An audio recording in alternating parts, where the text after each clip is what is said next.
Good morning student हम lesson number 6 लोकतांत्रिक व्यवस्था का संकट पढ़ रहे थे।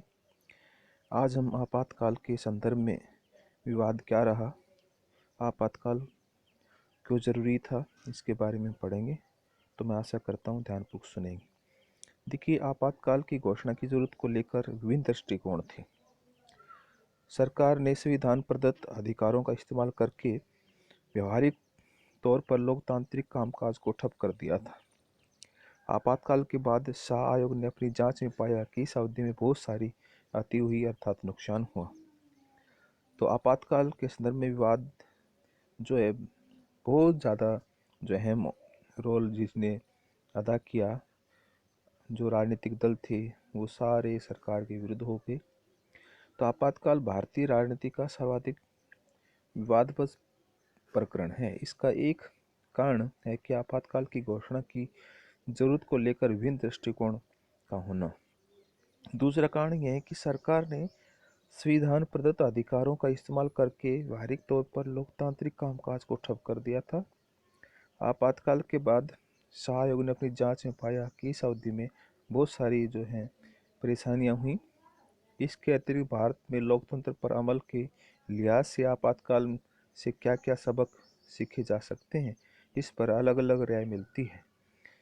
आइए इन पर एक एक करके नज़र दौड़ाते हैं। देखिए, आपातकाल जो है अलग अलग राय मिलती है कि इससे क्या क्या समाज को, देश को जो है नुकसान हुआ। तो क्या आपातकाल जरूरी था? तो देखिए, आपातकाल की घोषणा के कारण उल्लेख करते हुए संविधान में बड़े सादे ढंग से अंदरूनी गड़बड़ी जैसे शब्द का व्यवहार किया गया है। 1975 में से पहले कभी भी अंदरूनी गड़बड़ी को आधार बनाकर आपातकाल की घोषणा नहीं की गई थी। देश के कई हिस्से में विरोध आंदोलन चल रहे थे। सरकार का तर्क था कि भारत में लोकतंत्र है और इनके अनुकूल विपक्षी दलों को चाहिए कि निर्वाचित शासक दल को अपनी नीतियों के अनुसार शासन चलाने दें। सरकार का मानना था कि बार बार का धरना प्रदर्शन और सामूहिक कार्रवाई लोकतंत्र के लिए ठीक नहीं है। इंदिरा गांधी के समर्थक यह मानते थे कि लोकतंत्र में सरकार पर निशाना साधने के लिए लगातार गैर संसदीय राजनीति का सहारा नहीं लिया जा सकता है। इससे अस्थिरता पैदा होती है और प्रशासन का ध्यान विकास के कामों से भंग हो जाता है। सारी ताकत कानून व्यवस्था की बहाली पर लगानी पड़ती है। इंदिरा ने शाह आयोग को पत्र लिखा कि विनाशकारी ताकतें सरकार के प्रगतिशील कार्यक्रम में जो है अड़ंगे डाल रही थी और गैर संवैधानिक साधनों के बूते पर सत्ता से बेदखल करना चाहती थी, अर्थात सरकार से मुझे हटाना चाहती हैं। फिर बताया कि कुछ अन्य दलों मसलन सीपीआई का विश्वास था कि भारत की एकता के विरुद्ध अंतर्राष्ट्रीय साजिश की जा रही है।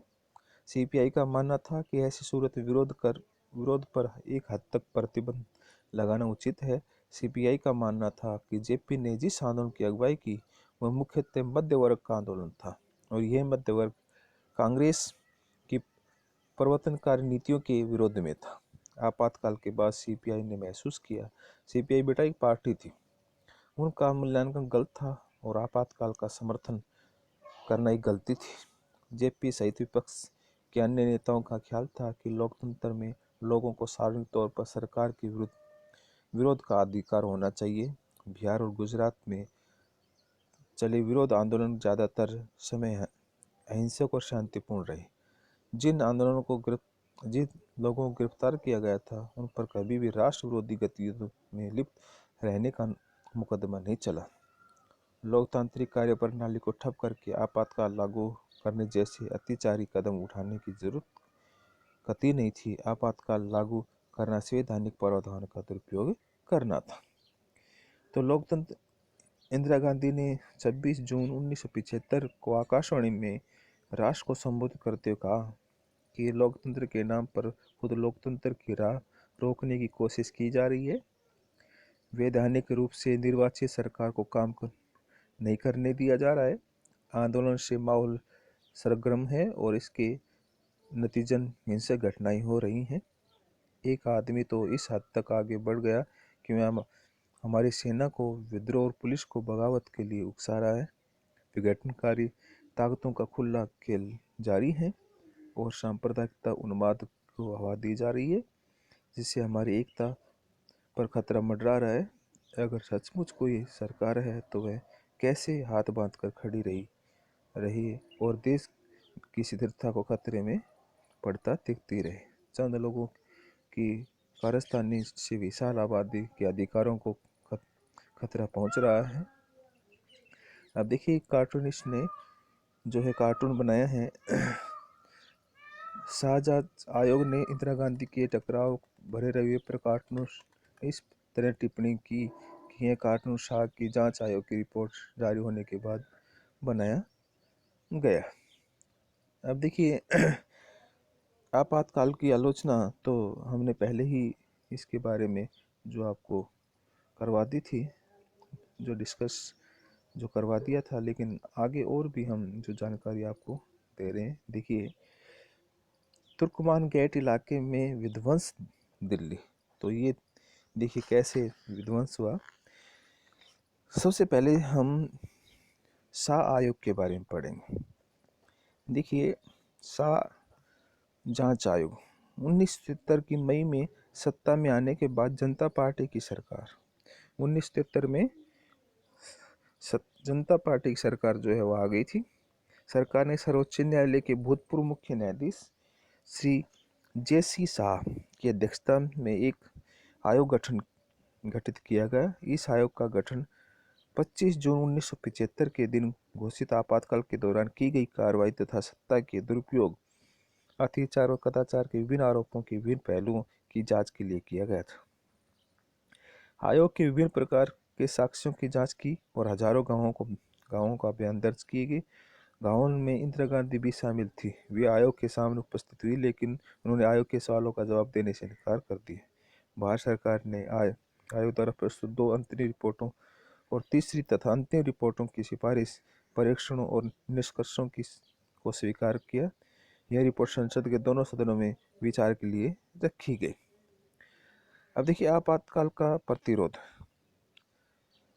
संपूर्ण विपक्ष द्वारा आपातकाल की घोषणा का विरोध किया गया। सभी विपक्षी दल बार बार एक साथ जेपी के प्रभाव के अंतर्गत एक नई पार्टी जनता पार्टी की में आकर इकट्ठे हुए। आपातकाल के प्रतिरोध को एक लो बाजू ने संभाला था। पूरे देश में निवारक नजरबंदी कानून लागू किया गया था। बेंगलोर में ए.बी. वाजपेयी, जनसंघ के एल.के. आडवाणी, कांग्रेस के एस.एन. मिश्रा और सोशलिस्ट पार्टी के मधु दंडवते को सीमा के अंतर्गत गिरफ्तार कर दिया गया। नजरबंदी और गरीबों का विस्थापन लोगों को डराने के लिए किया गया। हजारों लोगों को नौकरी से निकाल दिया गया और न्यायपालिका की शक्तियों को दबाया गया। यह भारतीय लोकतंत्र के इतिहास का सबसे काला समय था। अब है तुर्कमान गेट इलाके में विध्वंस दिल्ली। आपातकाल के दौरान दिल्ली में गरीब इलाके के निवासियों को बड़े पैमाने पर विस्थापित होना पड़ा। उस वक्त यमुना नदी के पास निर्जन इलाके में झुग्गी झोपड़ियों के बाशिंदों को जबरदस्ती बसाया गया। इसी स्थिति का एक शिकार तुर्कमान गेट जो है इलाके की एक बस्ती हुई। इस इलाके की झुग्गियों को उजाड़ दिया गया। इलाके के सैकड़ों लोगों को जबरन नसबंदी की गई।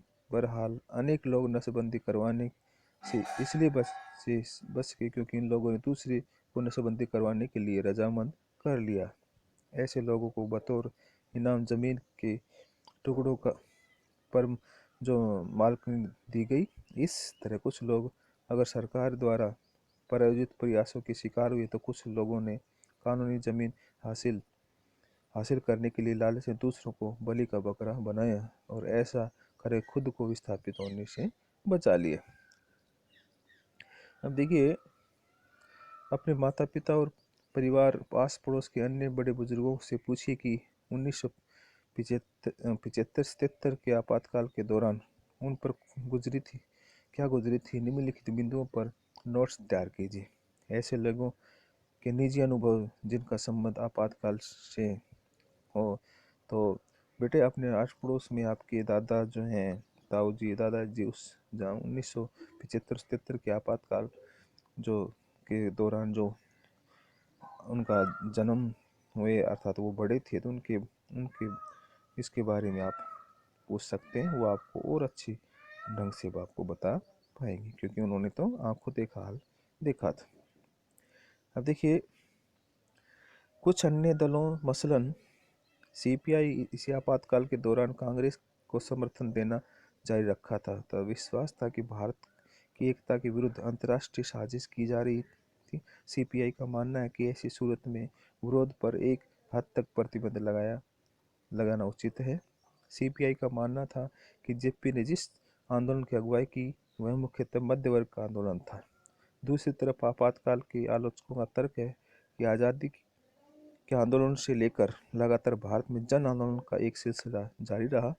जेपी सहित विपक्ष के अन्य नेताओं को ख्याल था कि लोकतंत्र में लोगों को सार्वजनिक तौर पर सरकार के विरोध का अधिकार होना चाहिए।